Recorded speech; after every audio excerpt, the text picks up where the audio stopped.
Welcome to रोजगार classes.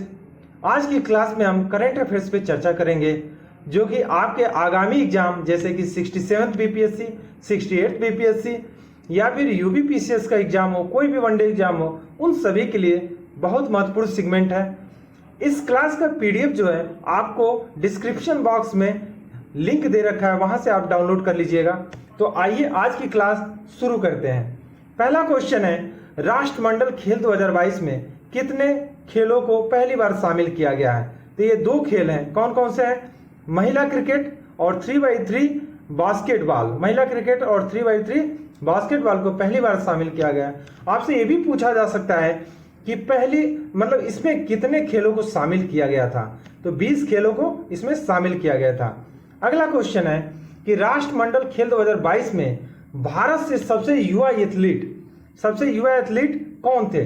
तो उनका नाम है अनाहत सिंह, जो कक्षा 9वीं के छात्र हैं, स्क्वाश प्लेयर हैं और 14 वर्षीय और दिल्ली से हैं। ये आपको याद रखना, अनाहत सिंह 14 वर्षीय स्क्वाश प्लेयर, दिल्ली के रहने वाले हैं। अगला क्वेश्चन है कि भारतीय महिला हॉकी टीम की कप्तान कौन थी?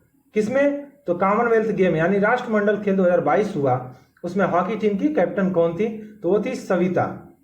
और ये भी आपसे पूछा जा सकता है कि हॉकी टीम ने कौन सा पदक जीता? तो कॉमनवेल्थ गेम 2022 में हॉकी टीम ने कांस्य पदक जीता। अगला क्वेश्चन है कि अंडर 19 एशिया क्रिकेट कप 2021 किस देश ने जीता? जो कि दुबई में संपन्न हुआ। पहला क्वेश्चन तो ये बनता है कि कहां पे हुआ अंडर 19 एशिया क्रिकेट कप 2021? कहां पे हुआ? दुबई में। कौन सा देश जीता? भारत जीता। रनर अप कौन है, यानी कि किसको हराया? तो श्रीलंका को हराकर भारत ने इस कप पे कब्जा किया। आइए अगले क्वेश्चन पे चलते हैं। वाटर मेट्रो परियोजना वाला भारत का पहला शहर बन गया है, वो कौन सा शहर है? कोच्चि।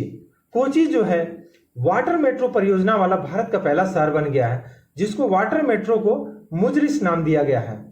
अगले क्वेश्चन पे चलते हैं। कौन सा देश ब्रह्मोस मिसाइल की खरीद के लिए ऑर्डर देने वाला पहला विदेशी देश बन गया है? वो कौन सा देश है? फिलीपींस है। अब एक चीज देखते हैं कि ब्रह्मोस मिसाइल जो है रशिया और इंडिया का ज्वाइंट वेंचर है, जिसके माध्यम से इसको बनाया गया था।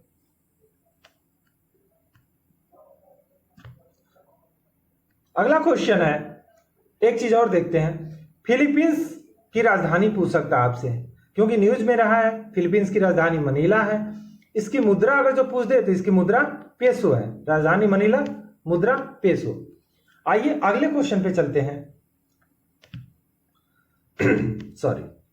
महिला हॉकी एशिया कप 2022 की मेजबानी किसने की है? तो ओमान ने किया है। ओमान में कहां पे हुआ है? तो मस्कट में। ओमान का जो राजधानी है वो मस्कट है। किस कॉम्प्लेक्स में हुआ है? तो सुल्तान काबूस स्पोर्ट्स कॉम्प्लेक्स में महिला हॉकी एशिया कप 2022 संपन्न हुआ है। आइए अगले क्वेश्चन पे चलते हैं। विश्व आर्थिक दृष्टिकोण रिपोर्ट किसके द्वारा जारी किया जाता है या किसके द्वारा जारी की गई है? तो अंतर्राष्ट्रीय मुद्रा कोष, इंटरनेशनल मॉनेटरी फंड द्वारा जारी किया गया। आपसे ये भी पूछा जा सकता है कि ये कब इसकी स्थापना हुई थी? तो 1 जुलाई 1944 में इसकी स्थापना हुई थी अंतर्राष्ट्रीय मुद्रा कोष की। और इसका हेडक्वार्टर कहाँ है, यानी कि मुख्यालय कहाँ है? तो वह है वाशिंगटन डीसी। वाशिंगटन डीसी में इसका मुख्यालय है। और इसकी एमडी कौन है? तो वह है क्रिस्टलिना जॉर्जिवा। इसके हिसाब से भारत के आर्थिक विकास को 9.0% रखा गया है फाइनेंशियल ईयर 2021-22 के लिए। और 22-23 के लिए कितना रखा गया है? तो 7.1% रखा गया है। आईएमएफ के हिसाब से अनुमान लगाया गया है। अगले क्वेश्चन पे चलते हैं कि प्रधानमंत्री नरेंद्र मोदी ने मेजर ध्यानचंद स्पोर्ट्स यूनिवर्सिटी की आधारशिला कहां रखी? तो कहां पे रखी है? मेरठ में रखी है, उत्तर प्रदेश। मेरठ कहां पे है? उत्तर प्रदेश, मेरठ। 700 करोड़ की लागत से बनाई जाएगी मेजर ध्यानचंद स्पोर्ट्स यूनिवर्सिटी। आइए अगले क्वेश्चन पे चलते हैं। फियरलेस गवर्नेंस जो कि किरण बेदी जी ने इस बुक को लिखा है। अगले क्वेश्चन पे चलते हैं। स्टैच्यू ऑफ इक्वालिटी किस भारतीय संत से संबंधित है? तो स्टैच्यू ऑफ इक्वालिटी बनाई जा रही है कहां पे? ये तेलंगाना में बनाई जा रही है। हैदराबाद में जो कि स्थित होगा, तेलंगाना का कैपिटल है हैदराबाद, वहीं पे ये मूर्ति बनाई जा रही है। किसकी मूर्ति है? तो यह है जो भारतीय संत रहे हैं रामानुजाचार्य। रामानुजाचार्य 11वीं सदी के संत और क्रांतिकारी समाज सुधारक रहे हैं।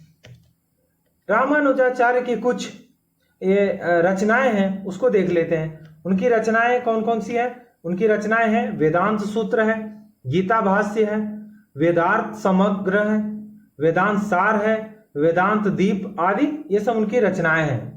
रामानुजाचार्य जो थे वो विशिष्ट द्वैतवाद दर्शन के प्रतिपादन किया करते थे। और इनके जो शिष्य कौन कौन से हैं, मतलब जिसको इन्होंने प्रेरित किया रामानुजाचार्य ने, तो वो त्यागराज हैं, रामदास हैं, अन्नमाचार्य हैं, संत कबीर हैं और मीराबाई।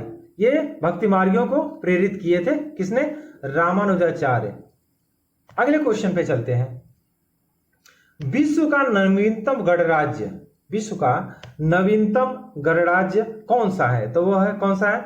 बारबाडोस। बारबाडोस जो है बिल्कुल नया देश बना है और इसका जो कैपिटल है वह है ब्रिज टाउन। इसका कैपिटल है ब्रिज टाउन। ये भी पूछा जा सकता है कि बारबाडोस का लोकेशन क्या है? ये तो कैरिबियन देश है, कैरिबियन सी है, उसी के पास है बिल्कुल। कैरिबियन सी के राइट साइड में देखेंगे तो आपको बारबाडोस दिखेगा, छोटा सा कंट्री है, कैरिबियन कंट्री है। आइए अगले क्वेश्चन पे चलते हैं। 2022 की पहली ब्रिक्स शेरपा बैठक किसकी अध्यक्षता में आयोजित की गई थी? ते आयोजित की गई है चीन की अध्यक्षता में। चीन की अध्यक्षता में इसको आयोजित की गई थी।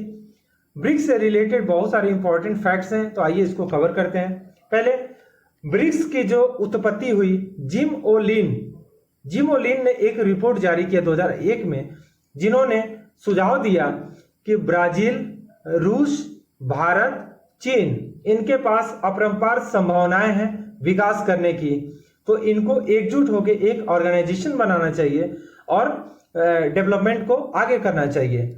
तो ये 4 देश हैं, ब्राजील, रूस, भारत, चीन। तो इस तरीके से ब्रिक की उत्पत्ति हुई, यानी ब्राजील, रसिया, इंडिया, चाइना। कब? 2009 में। 2009 में। उसके बाद से 2010 में इसको ब्रिक्स बना दिया गया। इसमें साउथ अफ्रीका को जोड़ दिया गया, तब से ये ब्रिक्स बन गया। और इसका जो पहला सम्मेलन हुआ था, ब्रिक्स का पहला सम्मेलन कहां पे हुआ था? 2009 में हुआ, रसिया के एकतेरिनबर्ग में हुआ था। जिस ब्रिक्स का हेडक्वार्टर भी पूछ देता कभी कभी कहां पे है, तो वो संघाई में है, चीन में है। आइए अगले क्वेश्चन पे चलते हैं। केंद्रीय गृह मंत्री अमित शाह ने भारत दर्शन पार्क का कहां उद्घाटन किया है? तो कहां उद्घाटन किया है? नई दिल्ली में। भारत दर्शन पार्क का उद्घाटन केंद्रीय गृह मंत्री अमित शाह ने नई दिल्ली में उद्घाटन किया है। आइए अगले क्वेश्चन पे चलते हैं। किस देश ने फरवरी 2022 में वन ओशन शिखर सम्मेलन की मेजबानी की? तो वो किया है फ्रांस ने। फ्रांस ने 2022 में वन ओशन शिखर सम्मेलन की मेजबानी की है। तो आज की क्लास में बस इतने ही क्वेश्चन हैं। तो आप अगर जो आपको मेरी क्लास अच्छी लगी हो तो आप इसको लाइक करें, सब्सक्राइब करें और ज़्यादा से ज़्यादा शेयर करें, ताकि आपके जो भी चाहिए हों उन तक ये मटेरियल पहुंच सके और वो भी फायदा उठा सके। तो आज की क्लास में इतना ही। Thank you so much.